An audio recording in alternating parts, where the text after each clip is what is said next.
నమస్కారం అండి అందరికీ. నేను మీ బ్లాక్ స్టార్ సీను. ఈరోజు మనం కాశీ వెళ్తే, మన తెలుగు రాష్ట్రాల నుంచి కాశీ వెళ్తే మనం ఎక్కడ ఉండాలి, ఏమేం చూడాలి, ఎన్ని రోజులు ఉండాలి, మనకి ఎంత ఖర్చు అవుతుంది, ఇవన్నీ విషయాలు ఈ వీడియోలో క్లియర్గా తెలుసుకుందాం. నేను మొన్ననే మా ఫ్యామిలీతో కలిపి కాశీ వెళ్ళొచ్చాను. అక్కడ నాకు జరిగిన ఎక్స్పీరియన్స్లన్నీ మీతో పంచుకుంటాను. ముందుగా మనం తెలుగు రాష్ట్రాల నుంచి కాశీ వెళ్ళాలంటే ఒక 30 అవర్స్ అయితే జర్నీ చేయాల్సి వస్తుందండి. మాది రాజోల్ అండి, కోనసీమ డిస్టిక్. అక్కడ నుంచి మేము బయలుదేరి 30 అవర్స్ తర్వాత కాశీకి అయితే చేరుకున్నాము. వెళ్ళే దారిలో చాలా లొకేషన్స్ బాగున్నాయి. ఆ లొకేషన్స్ అన్ని మీకు చూపిస్తున్నాను చూడండి. మేమైతే రంపచోడవరం, మారేడుమల్లి, ఛత్తీస్గఢ్ మీదుగా అయితే కాశీకి చేరుకున్నామండి.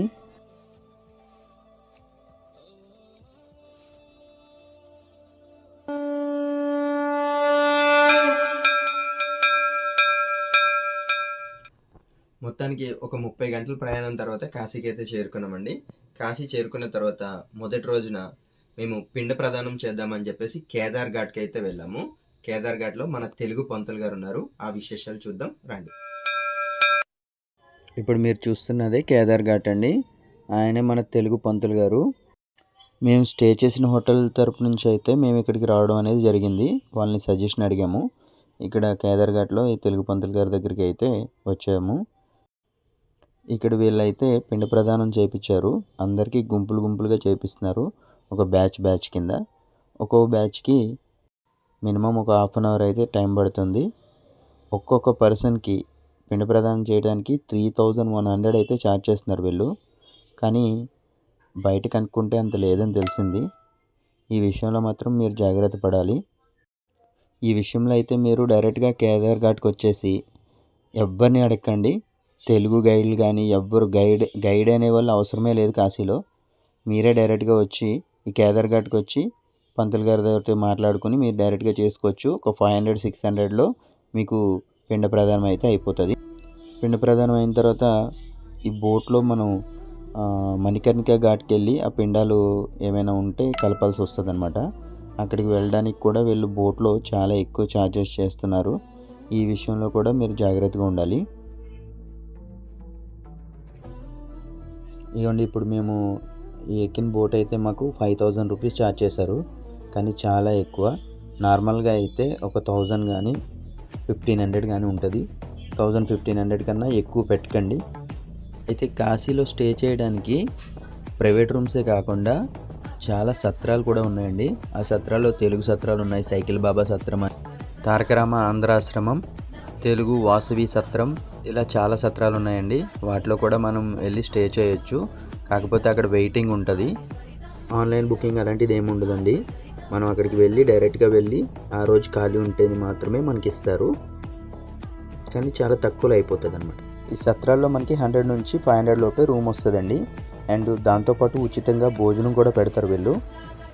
ఆంధ్ర భోజనం ఉంటుంది, బాగుంటుంది. ప్రతిరోజు సాయంత్రం మనకి కాశీ గంగా హారతి అయితే మెయిన్ ఇంపార్టెంట్ కదా. గంగా హారతి చూద్దానికి వెళ్దాం రండి. కాశీలో మీరు ఎక్కడ స్టే చేసినా సరే అక్కడ నుంచి గంగా హారతి చూడటానికి ఆటోలో వెళ్ళొచ్చు.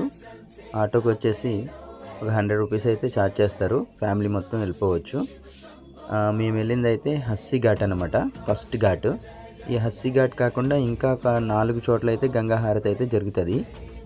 దశస్వమేధ, పంచగంగా, రాజేంద్ర ప్రసాద్ ఘాట్, మణికర్ణిక ఘాట్, ఇలా 5 లేదంటే 6 ఘాట్లలో అయితే గంగా హారతి అయితే జరుగుతుంది. మనం వెళ్ళి చూడొచ్చు.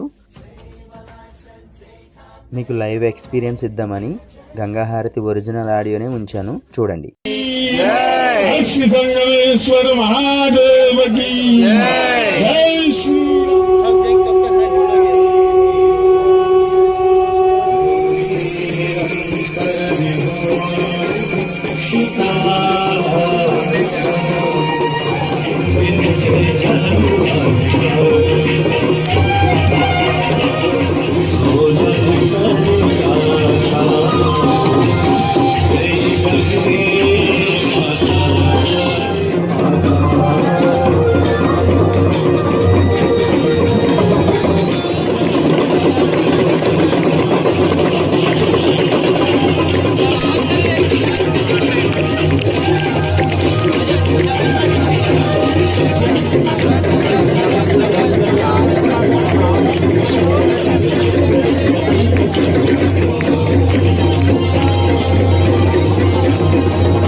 यज्ञेन यज्ञमय सन्त देवास्तानि धर्माणि प्रथमान्य सन्न्यातेहनागं महे महादेवाय धीमहि तन्नो रुद्रः प्रचोदयात् नानासुगन्ध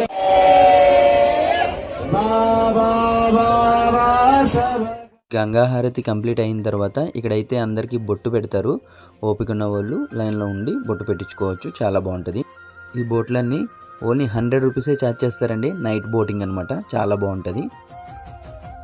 ముఖ్యంగా మనం కాశీ వెళ్ళిన తర్వాత మనం చూడవలసిన ముఖ్యమైన ప్రదేశాల్లో ఒక 6 టెంపుల్స్ అయితే ఉన్నాయండి. మీరు ఎప్పుడైనా కుదిరినప్పుడు ఫస్ట్ డేనో సెకండ్ డేనో మీ ఇష్టం, ఒక 2-3 అవర్స్ పడుతుంది. ఈ 6 టెంపుల్స్ మనం బై ఆటోలో చూసేయచ్చు. ఆటో డ్రైవర్ పర్ పర్సన్కి వచ్చేసి 100 రూపాయల కాడికి అయితే మాకు ఛార్జ్ చేశారు. మీరు కూడా మాట్లాడుకుంటే 100 రూపీస్కి ఈచ్ వన్ మెంబర్కి వస్తారు. ఈ 6 టెంపుల్స్లో ఏంటంటే ముఖ్యంగా మనకి మన్మందిర్, దుర్గామాత టెంపుల్, తులసీవనం అండ్ సంకట మోక్ష హనుమాన్, త్రిదేవ్ టెంపుల్ అండ్ గవ్వలక్క లేదంటే గవ్వలమ్మ టెంపుల్. ఈ 6 టెంపుల్లు బై రోడ్ మీద మెయిన్ రోడ్ మీదే ఉంటాయి. మనం ఒక 2-3 అవర్స్లో మొత్తం కవర్ చేసేయచ్చు. బై ఆటో పట్టుకుని మనం చూసేయచ్చు. ఆ 6 టెంపుల్స్లో కొన్ని టెంపుల్స్ అయితే మొబైల్స్ ఎలా ఉన్నాయి. ఆ మొబైల్స్ ఎలా ఉన్న టెంపుల్స్ అయితే నేను తీసాను, మీకు చూపిస్తాను వీడియోలో చూడండి. అండ్ మొబైల్స్ అలౌడ్ లేని టెంపుల్స్ అయితే మీరు అక్కడికి వెళ్ళే చూడండి. ఓకే, ఇప్పుడు మనం మన్మందిర్ టెంపుల్కి అయితే వెళ్దాం. మన్మందిర్ చూద్దాం రండి. ఓకే,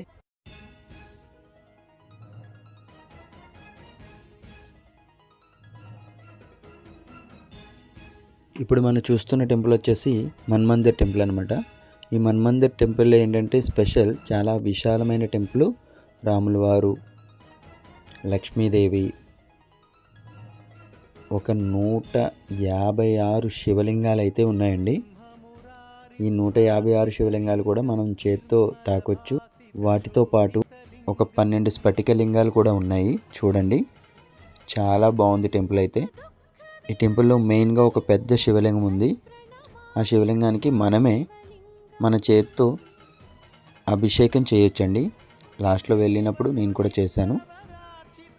చాలా బాగుంది టెంపుల్ అయితే. చూడండి, మనం కాశీలో ఒక 3 డేస్ ఉంటే ఈ టెంపుల్స్ అన్నీ ఒక 1 డే అండ్ స్వామివారి టెంపుల్కి ఒక 1 డే, మనం పిండ ప్రధానాలు ఘాట్లు చూడటానికి ఒక 1 డే, అట్లా ఒక 3 డేస్ ఉంటే మొత్తం సరిపోతుంది. ఇంకా ఎక్కువ రోజులు ఉంటే మీరు ఇంకా ఎక్కువ చూడొచ్చు. నేనైతే 3 డేస్ ఉన్నాను. 3 డేస్లో నేను చూసినవన్నీ మీకు చూపిస్తున్నాను. 3 డేస్ ఉన్నప్పుడు కూడా మీరు ఎక్కడ స్టే చేసినా కూడా అక్కడే వాళ్ళు మనకి భోజనం పెడతారండి. మీరు చూస్తున్న శివలింగానికి మనం కూడా అభిషేకం చేయొచ్చు అనమాట. ఇప్పుడు మనం తులసీవనం టెంపుల్కి వెళ్దాం. తులసీవనం టెంపుల్ చూద్దాం రండి. ఇదిగోండి, మనం చూస్తున్న టెంపుల్ వచ్చేసి తులసీవనం టెంపుల్, సత్యనారాయణ స్వామి టెంపుల్ అంటారు. ఈ టెంపుల్ మనకి 2 ఫ్లోర్లలో ఉంటుందండి.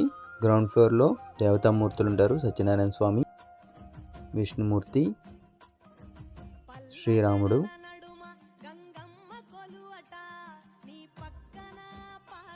ఇక ఫస్ట్ ఫ్లోర్లోకి వెళ్తే మనకి చాలా రకాలైన బుక్స్ కూడా ఉంటాయండి. ఎగ్జిబిషన్ పెట్టినట్టు పెడతారు.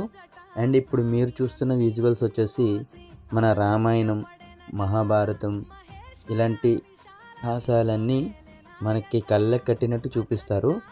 ఇది ఎగ్జిబిషన్లో ఉంటుందన్నమాట. ఈ ఎగ్జిబిషన్కి పర్సన్కి వచ్చేసి ఒక 10 రూపీస్ అయితే వీళ్ళు ఛార్జ్ చేస్తున్నారు. కానీ చాలా బాగుంటుందండి. మనం చూడాలి, పిల్లలకి చూపించాలి. చాలా బాగుంటుంది. ఇప్పుడు మనం గవ్వలక్క లేదంటే గవ్వలమ్మ టెంపుల్కి వెళ్దాం. ఒకసారి చూడండి. ఈ గవ్వలమ్మ టెంపుల్లో గవ్వలు అమ్ముతారండి. ఒక్కొక్కటి 50 రూపీసు. మనం కావాలంటే కనుక కొనుక్కోవచ్చు. ఫైనల్గా మనం కాశీ విశ్వేశ్వర స్వామి గుడికి అయితే వెళ్తున్నాము. కాశీ విశ్వేశ్వర స్వామి గుడి దగ్గరే మనకి అన్నపూర్ణాదేవి అండ్ మన విశాలాక్షి టెంపుల్ ప్లస్ విశ్వేశ్వర స్వామి టెంపుల్, 3 టెంపుల్స్ ఉంటాయండి. స్వామివారి టెంపుల్లో ఎంత క్రౌడ్ ఉన్నా సరే మనకి 1 అవర్లో అయితే దర్శనం కంప్లీట్ అయిపోతుందండి. అన్నపూర్ణాదేవి, విశాలాక్షి టెంపుల్లో కూడా సేమ్ ఒక 1/2 అవర్లో దర్శనం అయిపోతుంది. ఇదండి కాశీ విశేషాలు. ఒకవేళ ఈ వీడియో కనుక మీకు నచ్చినట్టు ఉంటే లైక్ చేయండి, ఫాలో చేయండి, సబ్స్క్రైబ్ చేసుకోండి. షేర్ కూడా చేయండి. Okay, thank you everyone. Kashi యాత్రలో మీకు ఏమైనా డౌట్స్ ఉంటే కనుక నాకు మెసేజ్ చేయండి, వీలైనంత వరకు రిప్లై ఇస్తాను. ఓం నమః శివాయ. హర హర మహాదేవ శంభో శంకర.